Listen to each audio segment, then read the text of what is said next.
Hello everyone, welcome to Ruminate. आज हम लोग बात करने वाले रिकर्सन के बारे में। तो रिकर्सन एक प्रॉब्लम सॉल्व करने का टेक्निक है जो कि डिवाइड एंड कॉन्कर एल्गोरिथम को फॉलो करता है।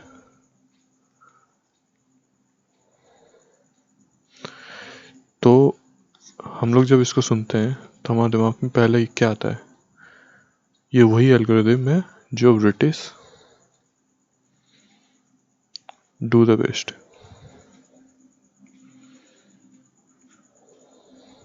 Sorry correction, did the best. Did क्यों? क्योंकि अभी तो अपन लोग ये सीखने वाले हैं और मैं आपको वादा करता हूँ आप इसको काफ़ी अच्छे तरीके से अप्लाई कर पाओगे और उनसे अच्छा। तो चलो ठीक है, स्टार्ट करते हैं। तो रिकर्सन का प्रॉब्लम सॉल्व करने के लिए आपको ये एल्गोरिथम मस्ट है आना। तो ये क्या है? ये एल्गोरिथम का सीधा मतलब है कि कोई भी एक बड़ा सा प्रॉब्लम है आपके पास, आप उसको छोटा करते जाओ करते जाओ करते जाओ जब तक कि वो प्रॉब्लम और छोटा नहीं हो सकता है। वो उसका सिंपलेस्ट केस होगा।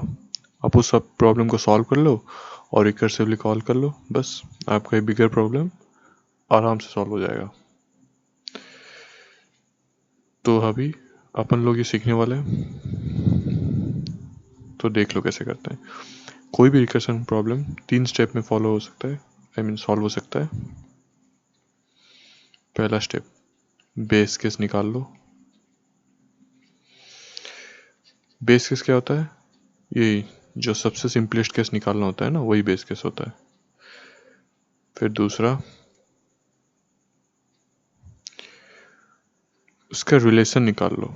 रिलेशन मतलब एक सपोज आपके पास बड़ा सा प्रॉब्लम निकालना है, तो उसको ऐसा कर लो कि आप रिलेटिवली छोटा प्रॉब्लम का सोल्यूशन जो कि आपको पता है, प्लस एक ऐसा वेरिएबल जो कि इसके रिलेटेड है, बड़ा प्रॉब्लम के रिलेटेड है। ये वेरिएबल मुझे पता है आपको ये ऊपर से क्या होगा, पर थोड़ा वेट कर लो, जब एग्जाम्पल लेके समझाऊंगा तब अच्छे समझ में आ जाएगा। और थर्ड स्टेप क्या है? Third step generalize. जनरलाइज कुछ ऐसा एज सच है नहीं, यही दोनों को कंबाइन कर लो, कोड कर लो, बस वही है जनरलाइज स्टेप। तो अभी हम लोग एक एग्जाम्पल लेके समझेंगे।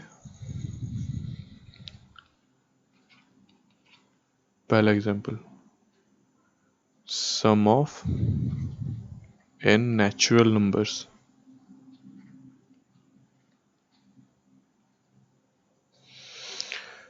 तो इसको हम लोग नोट करते हैं एसन से, that is equal to 1 + 2 + 3 + up to n।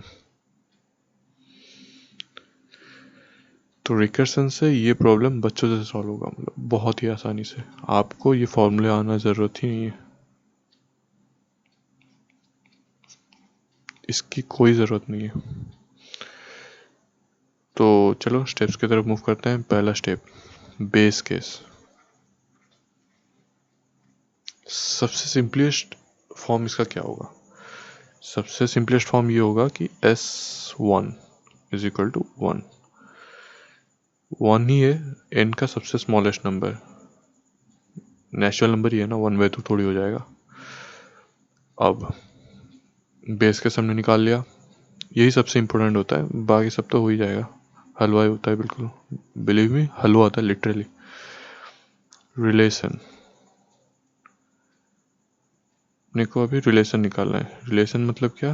Suppose Sn दिया गया है और हमको पता है Sn-1।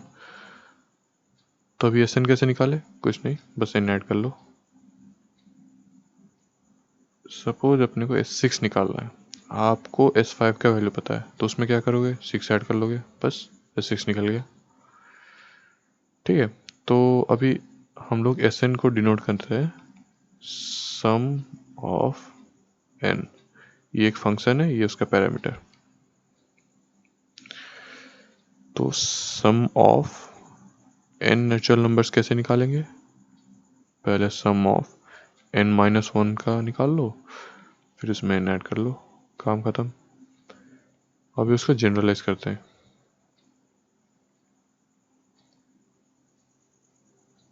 जनरलाइज कैसे करना है?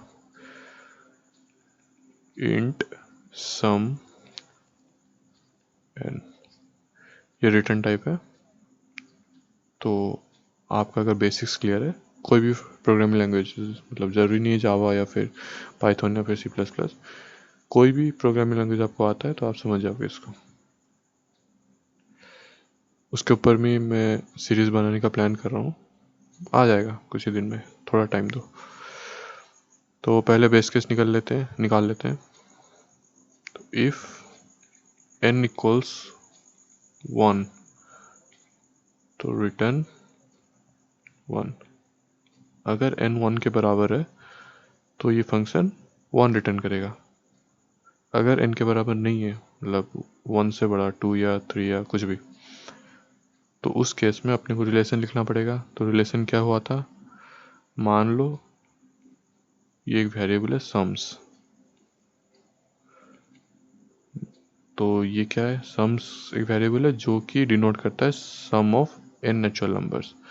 तो इसको निकालेंगे कैसे, अभी हम लोग ये रिलेशन जो है इससे निकालेंगे।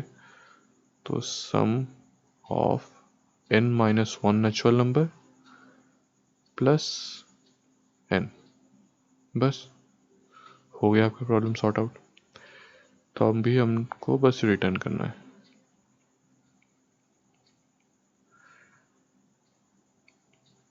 बस आपका प्रॉब्लम सॉल्व हो गया। चलो, जिसको ये अच्छे से समझ में नहीं आया, ये देखो ये सॉल्व हो कैसे रहा है। तो मान लो अपने को निकालना है 6 नेचुरल नंबर्स का सम। पहले निकाल लेते हैं इसका सोल्यूशन क्या है। 6 होल 6 प्लस 1 बाई 2, 21, ठीक है। तो 6 को अभी कैसे होगा, यहाँ पे 6 डाला, 6 इज नॉट इक्वल टू 1, तो इधर आया। इधर आने के बाद सम ऑफ 5 प्लस 6, तो ये सम ऑफ 5 प्लस 6, ये फिर 5 हुआ, ये रिकर्सिवली कॉल किया था सम ऑफ 5, तो ये इधर आया। 5 इज नॉट इक्वल टू 1, तो इधर ये आ गया नीचे। तो सम ऑफ 5 क्या होता है, सम ऑफ 4 प्लस 5। इसी तरह से 4 गया, यहाँ पे आया, 3 हुआ प्लस 4, ये प्रोसीजर रिपीट हुआ। 2 प्लस 3, 1 प्लस 2, अभी 1। तो जब यहाँ पे 1 डाला तो n इज इक्वल टू 1, तो क्या रिटर्न किया 1, तो इसका वैल्यू क्या हो गया 1 हो गया। तो 1 प्लस 2 3, तो सम ऑफ 2 को क्या हो गया वैल्यू 3, 3 प्लस 3 6, सम ऑफ 3 का क्या हो गया वैल्यू 6, 6 प्लस 4 10, 10 प्लस 5 15, 15 प्लस 6 21, तो इसका वैल्यू हुआ 21। तो 21 हुआ, रिटर्न 21 करेगा अभी। तो आउटपुट में 21 रिटर्न होगा, मतलब जब भी आप ये फंक्शन कॉल करोगे पैरामीटर 6 डाल के 21 रिटर्न होगा। तो बस यही है, आसान था बिल्कुल। चलो, किसी को फिर भी समझ में नहीं आया, नेक्स्ट एग्जांपल देखते हैं। मान लो n फैक्टोरियल अपने को निकालना है। तो कोई भी बंदा 12th पास किया होगा या फिर 11th भी पास किया होगा, उसको भी आएगा। n फैक्टोरियल का मतलब ये होता है कि 1 into 2 plus 3 up to n। तो अभी हम लोग n फैक्टोरियल का क्या डिनोट करेंगे, फैक्टोरियल ऑफ n, ये बोल के इसको संबोधित करेंगे। तो देख लो अभी कैसे इसको सॉल्व करना है। पहला स्टेप, बेस केस निकालो। बेस केस क्या होगा इसका, बेस केस ये होगा कि 1 factorial n is equal to 1। 1 factorial कितना होता है, 1 होता है। और एक चीज़ भी जो कि थोड़ा अजीब है, पर इसका 0 फैक्टोरियल का वैल्यू भी 1 ही होता है। तो बेस केस ये दोनों को कंबाइन करके बेस केस होगा, क्योंकि सपोज मान लो कोई 0 डाल दिया फंक्शन में, खुरापाती बच्चा होगा, 0 डाल दिया तो उसको 1 चाहिए कि नहीं चाहिए, चाहिए, तो बस इसीलिए। तो बेस केस ये हो गया। बेस केस कैसे कब होगा, जब n इक्वल टू 1 और 0, n इक्वल टू 0। अभी रिलेशन निकालना है। रिलेशन कैसे निकालेंगे, factorial of n is equal to क्या, factorial of n minus 1 into n। चमका। चलो अभी भी अगर कोई समझ में नहीं आया जिसको, तो ये कैसे हुआ, मान लो आपको 5 फैक्टोरियल निकालना है, ठीक है। इसका मतलब क्या है, 1 इंटू 2 इंटू 3 इंटू 4 इंटू 5। तो ये देख लो ये क्या है, और 4 है कि नहीं, तो बस वही है। फैक्टोरियल ऑफ 5 निकालना क्या मतलब, ये है कि फैक्टोरियल ऑफ 4 निकाल लो और मल्टीप्लाई कर लो 5 से, बस आपका सॉल्व हो गया। अभी इसको जनरलाइज करते हैं। तो जनरलाइज करने के लिए फंक्शन डिक्लेयर करो ऑफ इंट n। अभी फंक्शन डिक्लेयर हो गया। अब बेस केस पहले लिख लो, इफ n इक्वल्स 1 और n इक्वल्स 0। अगर n 1 के बराबर हुआ या 0 के बराबर हुआ, रिटर्न क्या करना है, 1। एक्चुअली ये 1 नहीं लिखने से भी चलता, पर चलो कोई नहीं, डेफिनेशन के हिसाब से ये लिखना पड़ता है। तो उसके बाद बस रिलेशन लिखो, int fact equals factorial of n minus 1 into n। बस रिटर्न कर लो इसको।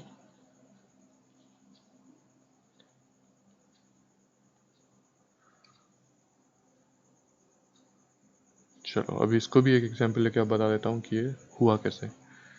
तो अपने को 5 फैक्टोरियल निकालना है, मान लो। तो जब यहाँ पे 5 डालेंगे, 5 ना 1 के बराबर है ना ही 0 के बराबर, तो वो इधर आ जाएगा। 5 माइनस 1 क्या, 4, 4 इंटू 5, 4 इंटू 5। तो उसी तरह से जब 4 डालेंगे, तो यहाँ पे 4 कॉल होगा ना, तो 4 इधर जाएगा।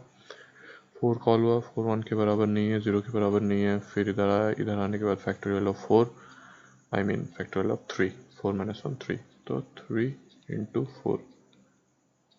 वैसे ही 2 इंटू 3, फिर 1 इंटू 2, 2 फैक्टोरियल का ये।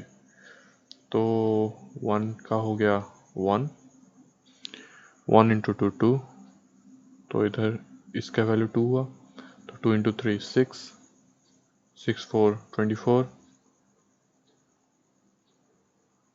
24 5 120। इसका मल्टीप्लिकेशन हुई के कैलकुलेटर से डाल लो, 120। तो 5 फैक्टोरियल का वैल्यू 120 होता है। चेक कर लो आप, अगर अभी भरोसा नहीं हो रहा है तो चेक कर लो, कोई नहीं। फिर इसके बाद अभी हम थोड़ा अच्छे लेवल के प्रॉब्लम में जाएंगे। तो अच्छा लेवल प्रॉब्लम मतलब Fibonacci of n, nth Fibonacci निकालना है। तो जिसको जिसको नहीं पता ये फिबोनाची होता क्या है, फिबोनाची ये सीरीज होता है 0 1, 0 प्लस 1 कितना होता है 1, 1 प्लस 1 कितना होता है 2 3, ये चलता जाता है। फिबोनाची होता है कि n minus 1 plus nth term जो होता है उसका n माइनस 1 टर्म और n माइनस 2 टर्म का सम होता है। पहला तो 0 1 हम लोग ले लेते हैं, उसके बाद ये चलता जाता है। इसका बहुत ज़्यादा इम्पोर्टेंस है, पर हम लोग उसके बारे में डिस्कस नहीं करने वाले, अपन को बस ये प्रॉब्लम सॉल्व करना है। तो बस शुरू हो जाओ। पहला step base case. Base case क्या होगा? जब n इज इक्वल टू 1 और n इक्वल्स टू, क्योंकि पहला टर्म अगर निकालना होगा, रिटर्न करना होगा तो 0 रिटर्न करेगा, और अगर दूसरा टर्म रिटर्न करना होगा तो 1 रिटर्न करेगा। बस यही है, रिटर्न। अलग अलग लिखना पड़ेगा।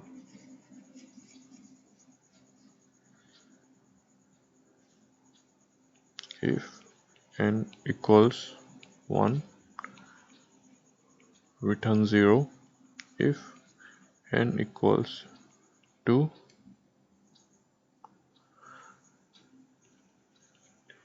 return 1.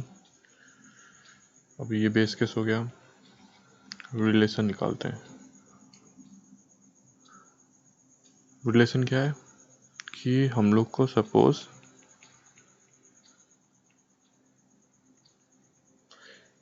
ऑफ n निकालना है, तो हमको क्या करना पड़ेगा? इसी फंक्शन की डेफिनेशन के हिसाब से ऑफ n माइनस 1 निकाल लो, प्लस n माइनस 2, और दोनों को ऐड कर लो, आपका ये आ गया। एग्जाम्पल, ठीक है, देता हूँ एग्जाम्पल। 4, तो फिबोनाची ऑफ थर्ड टर्म, मतलब थर्ड टर्म जो है फिबोनाची सीरीज में वो निकाल लो,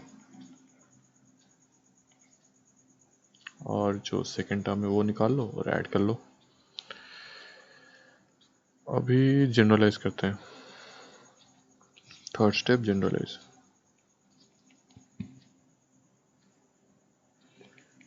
तो return type integer, fibo int n।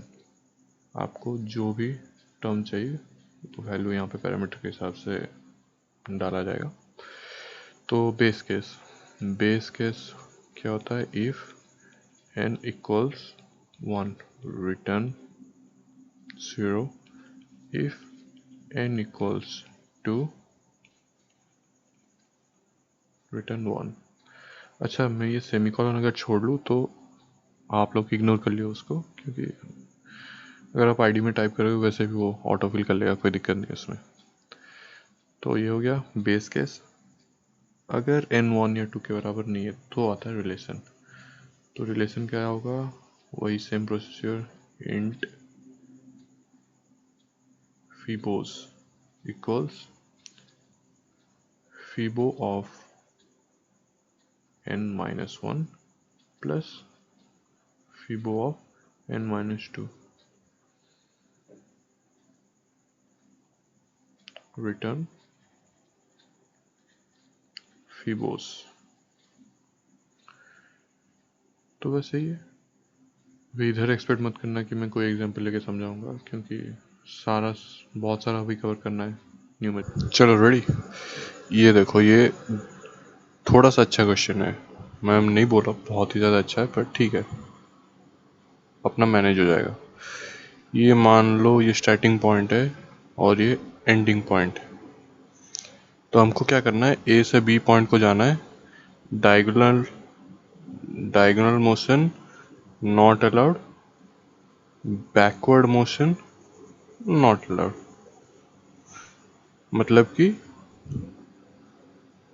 यहाँ पे सपोज आप इधर आ गए फिर वापस नहीं जा सकते, या फिर आप यहाँ पे पहुँच गए, मतलब यहाँ से यहाँ पे पहुँच गए तो इधर वापस नहीं जा सकते। तो ये हो गया बैकवर्ड मोशन। तो ना ही डायगोनल मोशन अलाउड है, ना ही बैकवर्ड मोशन अलाउड है। तो ये दोनों कंस्ट्रेंट लग गए इसको। बस अभी सॉल्व करते हैं। तो देख लो, बी पॉइंट को पहुंचने के लिए हमको आइदर इस पॉइंट में आना पड़ेगा या फिर इस पॉइंट में। इस पॉइंट में नहीं, क्योंकि इस पॉइंट से तो इधर डायगोनल हो जाएगा, तो इधर नहीं आना। तो यही दो पॉइंट है बस अपने पास। तो इसको इरेज कर लेते हैं। तो यही दो पॉइंट है। फिर इस दो पॉइंट को आने के लिए हमारे पास कितने रास्ते हैं? ये एक रास्ता हो गया, ये एक रास्ता हो गया।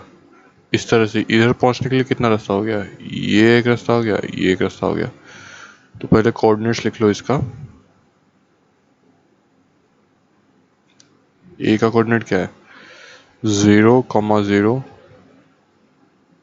ये रो है और ये कॉलम। बी का कोऑर्डिनेट क्या हो गया? 4,3। तो चलो इसका एल्गोरिथम देखते हैं।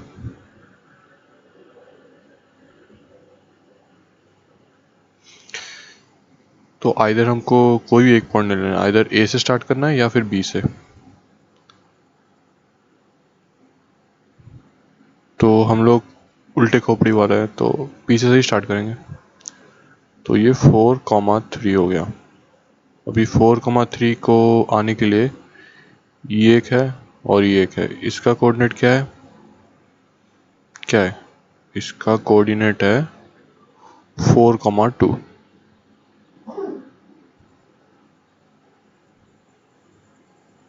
इसका कोऑर्डिनेट क्या है? इसका कोऑर्डिनेट है 3,3। तो 4,3 को रीच करने के लिए हमारे पास कौन सा दो ब्लॉक का रास्ता है? आइदर 4,2 या फिर 3,3।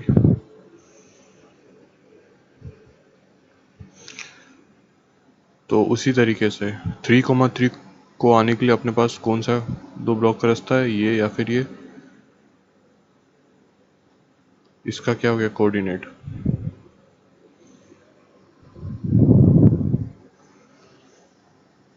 3,2। इसका क्या होगा कोऑर्डिनेट? 2,3।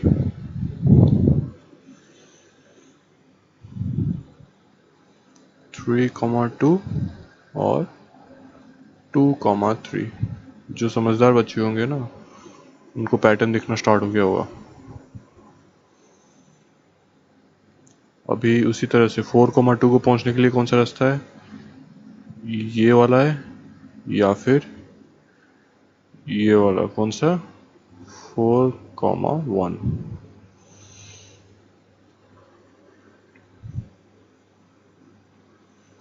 तो 4,1 या फिर 3,2। चलो अभी इसका पैटर्न क्या है देख लो।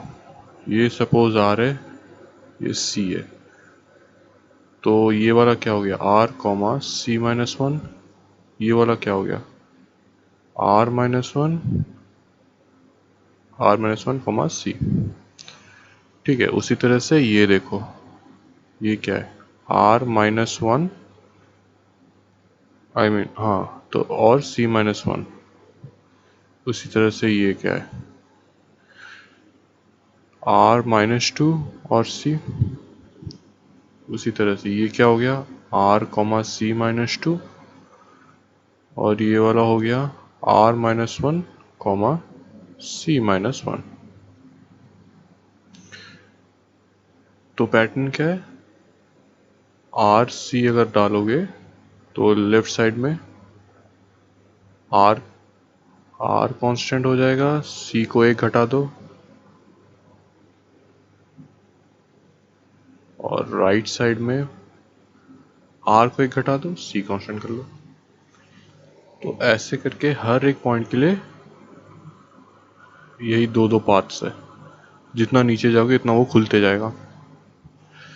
तो अभी हमको एल्गोरिथम पता चल गया। ये क्या हो गया? एल्गो। हम लोग पैटर्न समझ गए कि करना क्या है। अभी वही 3 स्टेप वाला अप्रोच स्टार्ट हो जाओ।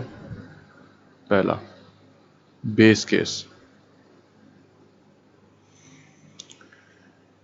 तो बेस केस क्या हो गया? हम लोग क्या कर रहे हैं? बी पॉइंट को मूव कर रहे हैं। तो बेस केस हो गया तब जब b is equal to 0,0। That is equal to A, जब बी और ए दोनों ओवरलैप कर रहे होंगे, वो हो जाएगा आपका बेस केस।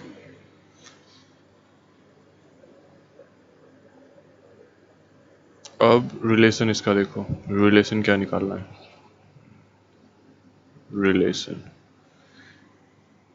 रिलेशन ये है कि अपने को निकालना है number of path of R comma C. ये बी का कोऑर्डिनेट्स है आर कॉमा सी, जो एंड पॉइंट होगा उसके हिसाब से डालना है आपको। तो इसको कैसे निकालेंगे, तो ये होगा number of path R minus one comma C plus number of path R comma C minus one. इसका मतलब क्या है कि इस पॉइंट को रीच करने के लिए कितने पाथ्स है, और इस पॉइंट को रीच करने के लिए कितने पाथ्स हैं, दोनों को ऐड कर लो, टोटल पाथ निकल गया। अभी इसको जनरलाइज करते हैं।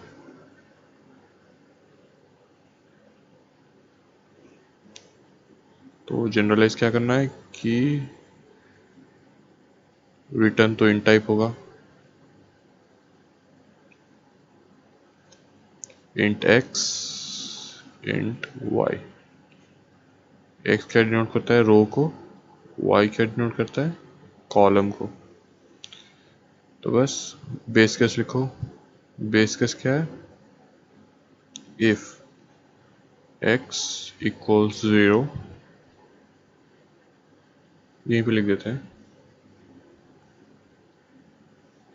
And y equals 0 as well,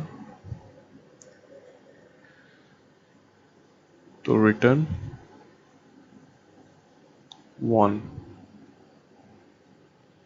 तब एक ही बात है। और फिर उसके बाद अगर 0 नहीं है तो क्या करना है, तो बस वही है, इंट a। अभी a क्या है, a है number of path to reach x minus one comma Y. Int b, b क्या है, वही नंबर ऑफ पाथ, कैपिटल होगा, ठीक है, x comma Y minus one. तो बस अभी आगे तो आप समझदार हो। हमको क्या रिटर्न करना है, रिटर्न a प्लस बी। हो गया बस। हाँ, यहाँ पे इम्पोर्टेंट चीज़ भूल गया मैं।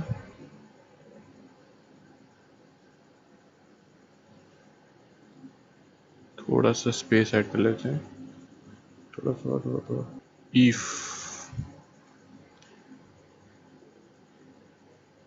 इज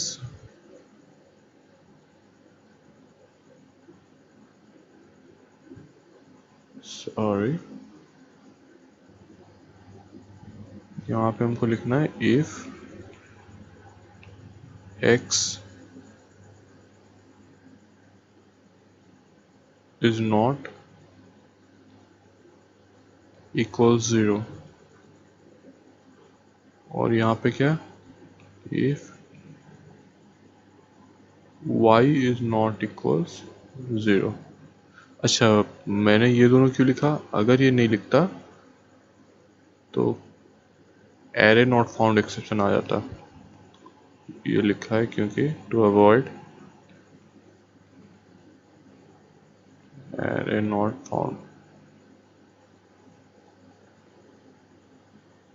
तो जिसको जिसको ये एक्सेप्शन के बारे में पता नहीं है, बस इतना जान लो कि अगर मैं ये दोनों स्टेटमेंट नहीं लिखता तो मान लो जो कंप्यूटर है वो क्या करता कि 0 से कम इंडेक्स वाला एरे को चला जाता। हालांकि ऐसा होता नहीं है, अगर आप लोग मान लो कि एंड पॉइंट से नहीं बिगनिंग पॉइंट से स्टार्ट किए। तो ऐसा पॉसिबिलिटी है कि आप x 0 हो गया पर y 0 नहीं है। चलो मैं सही से बता ही देता हूँ कि अगर मान लो एक केस ऐसा मान लो कि x equal to 0 but y is not equal to 0, तो ये बेस केस को तो सेटिस्फाई नहीं कर रहा, तो ये नीचे आएगा। तो जब ये नीचे आएगा तब x -1 हो जाएगा, तो क्या होगा वो लेस देन 0, पर ऐसा कोई इंडेक्स है ही नहीं, तो यहाँ पे आपका प्रोग्राम क्रैश कर जाएगा। तो इसी को अवॉइड करने के लिए मैंने ये दोनों स्टेटमेंट लिखा है।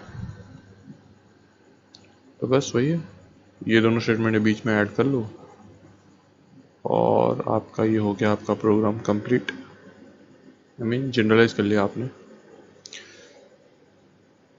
तो देखा कितना छोटा सा सोल्यूशन था इतना बड़ा प्रॉब्लम का। अभी ये तो एक प्रोग्राम हो गया, अभी दूसरा एक अच्छा वाला लेते हैं।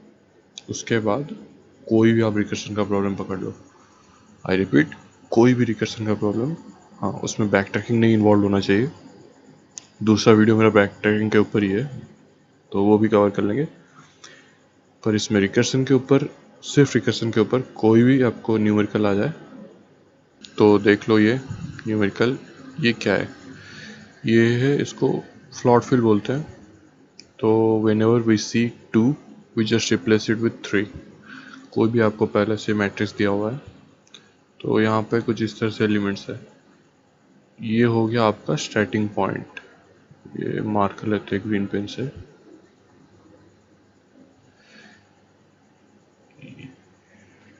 तो ये जो हुआ ये हो गया आपका स्टार्टिंग पॉइंट।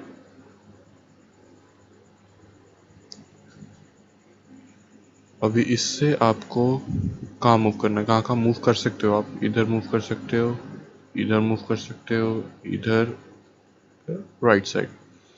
तो आपके पास यही चारों डायरेक्शन में मूव करना है और जहाँ जहाँ पे 2 दिखे आपको बस उसके ऊपर कलर कर देना है। एक्चुअली कलर नहीं करना है आपको, 3 से रिप्लेस करना है, पर दिखता अच्छा है बस इसीलिए। तो ये दोनों क्यों नहीं है इसमें, ये भी तो 2 है, ये एडजेसेंट नहीं है, तो इसीलिए इसको नहीं किया गया। तो चलो एल्गोरिथम देखते हैं इसका।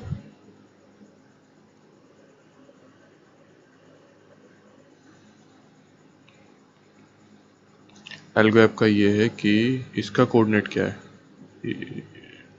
जो स्टार्टिंग पॉइंट है उसका कोऑर्डिनेट यहाँ पे 2,3। तो हमारे पास मूव करने के कितने डायरेक्शंस है, पहला 2 -1, 3, दूसरा 2, 3 -1, तीसरा 2 +1, 3, चौथा 3 +1, 2। ये देखो हुआ कैसे,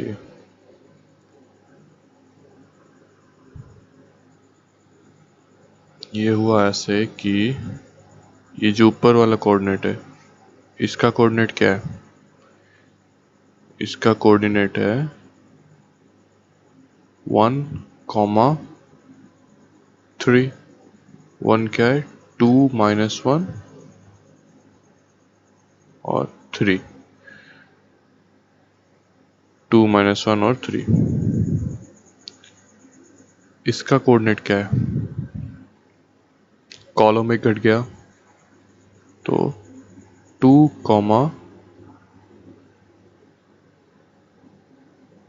3 -1, तो ये वाला हो गया। उसी तरह से इसका क्या है, इसका कॉलम तो वही है बस रो बढ़ गया, तो 2 +1, 3। उसी तरह से ये भी 3 +1, 2। बस यही 4 केसेस है। तब ये चारों को भी वैसे ही अपने को 4 केसेस में डिवाइड करना है। क्या? 2 - 2, 3, 2 - 1, हाँ ठीक है, 2 - 1, 3 - 1, फिर 2 - 1 + 1, 3,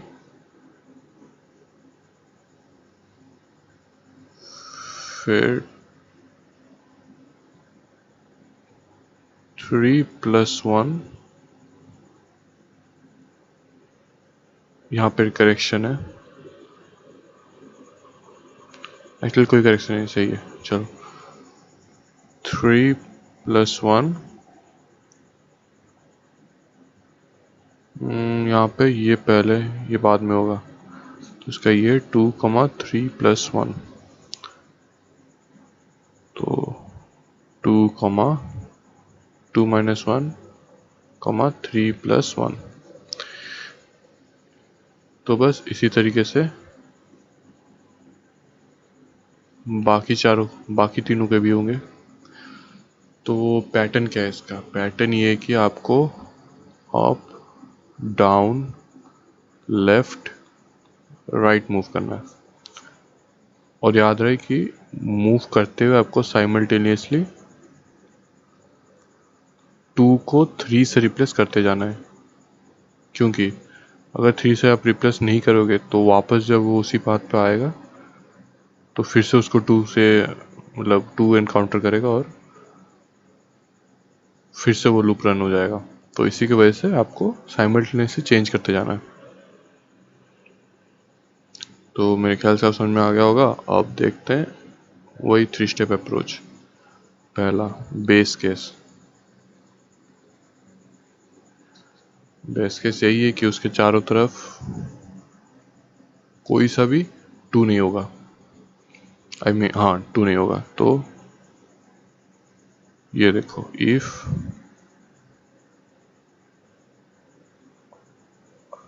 कोऑर्डिनेट सपोज मान लो उसका r, c है, तो if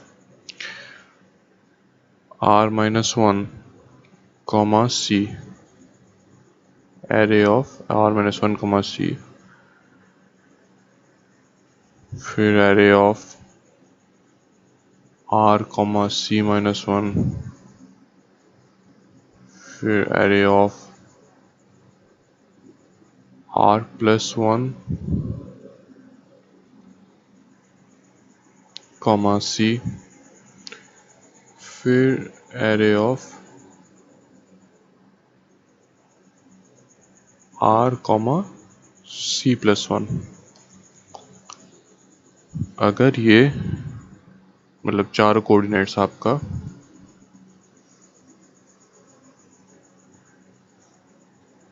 equals, not equals to 2 हुए, तो हमें कुछ नहीं, बस रिटर्न कर जाना है,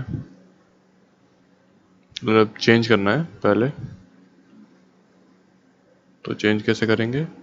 array of r, c equals 3। Change हो गया। चेंज होने के बाद बस रिटर्न कर लो, फंक्शन से निकल लो। ये आपका बेस केस हो गया। अब रिलेशन क्या है? रिलेशन ये है कि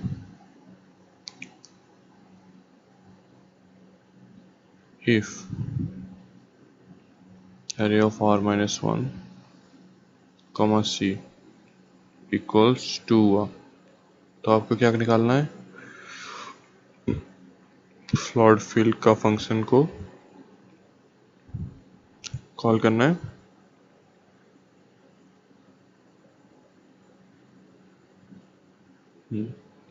उसमें क्या डालना है? r - 1, c। उसी तरह से if array of r, c - 1 equals to, then return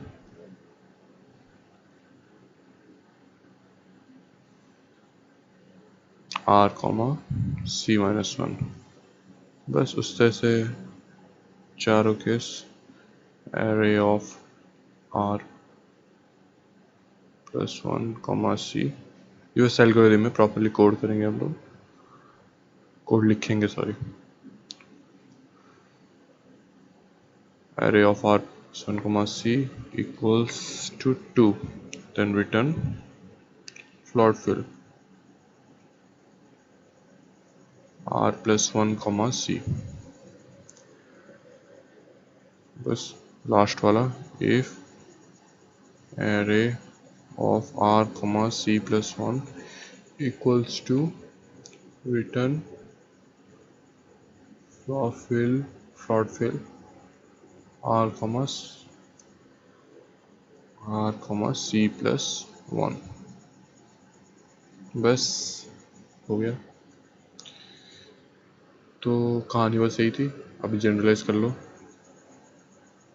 third step generalize.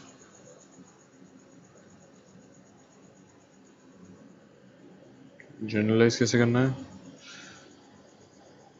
तो यहाँ पे कुछ रिटर्न करना नहीं है, चलो रिटर्न कर लेते हैं बूलियन।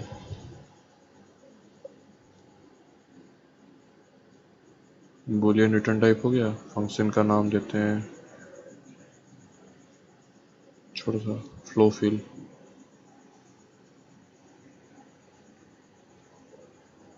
प्रीफिल। प्रीफिल क्या है? प्रीवियसली फील्ड, मतलब जो भी नंबर्स, हम लोग का केस में तो 2 है, पर सपोज कर लो 5 होता, 6 होता, 1 होता, कुछ भी होता, तो उसको प्रीफिल से डिनोट करना है। यहाँ पे इंट, अरे यार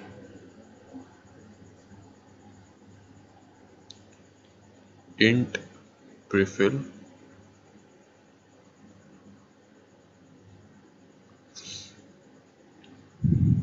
इंट टू फिल। तो ऑब्वियस है कि प्रीफिल को चेंज करके जो एलिमेंट मतलब इंटीजर वैल्यू डालना है उसको टू फिल कर बोल रहे हैं। फिर क्या, फिर इंट आर कॉमा इंट सी, स्टार्टिंग पॉइंट का कोऑर्डिनेट।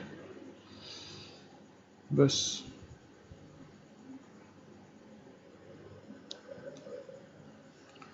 अभी पहले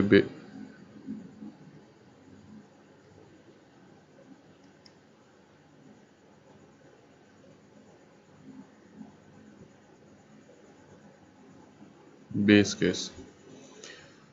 केस हो गया इफ, अरे यार फिर से लिखना पड़ेगा इतना लंबा, चलो कोई नहीं लिख देते हैं। एरे ऑफ, अच्छा पहले तो ये देख लो जो हमने डाला हुआ है, r is less than row size comma r is, I mean c is less than col size. अगर ये दोनों हुआ तभी जाके तो ये प्रोग्राम वैलिड होगा। रो साइज होता है जो मैक्सिमम रो, देख लो ये एरे का मैक्सिमम है रो size call size.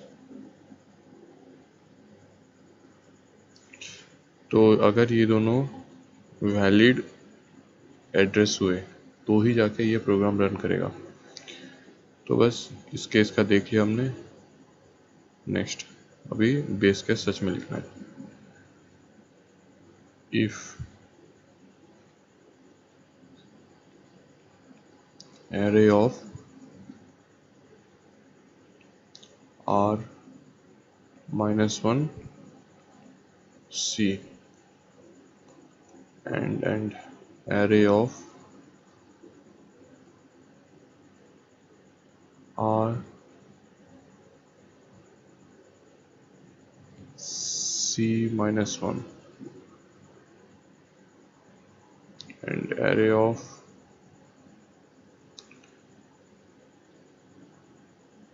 R C+1, नीचे लिख देता हूँ array of R+1 और C. If this is not equals prefill, then हमको कुछ नहीं करना, बस array of R C equals to fill. Prefill को टू फिल से रिप्लेस करना है और रिटर्न कर जाना है. अगर ये ऊपर वाला केस वैलिड नहीं है, मतलब ये तो बेस केस हो गया. बेस केस के बाद अभी हम लोग वापस मतलब रिलेशन लिखने वाला है. रिलेशन क्या हो गया? रिलेशन ये हुआ कि if array of R-1 C equals prefill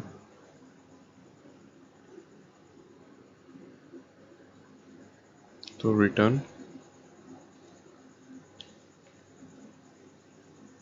floor fill of prefill to fill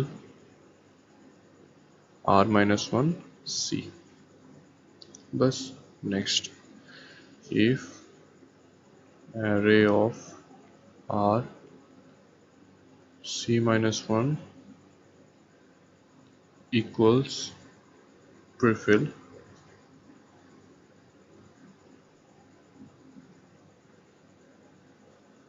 तो return fill prefill to fill R C-1.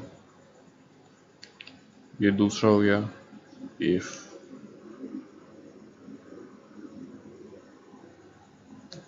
array of R C+1 equals prefill return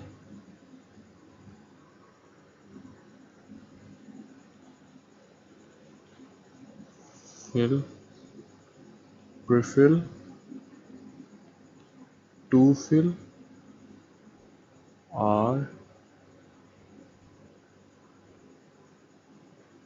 C+1. अभी बस एक ही केस बचा है मेरे ख्याल से. R-1 हो गया, C-1 हो गया, R+1. if array R+1 C prefill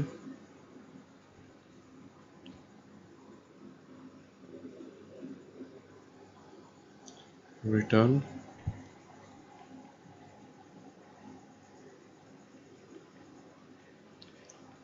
fill prefill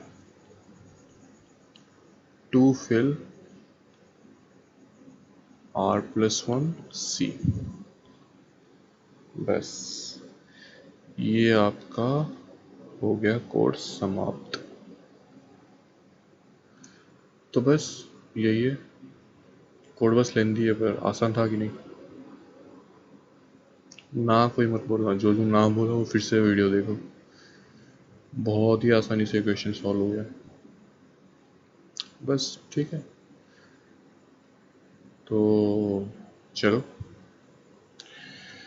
अगर वीडियो पसंद आया तो लाइक करो, शेयर करो.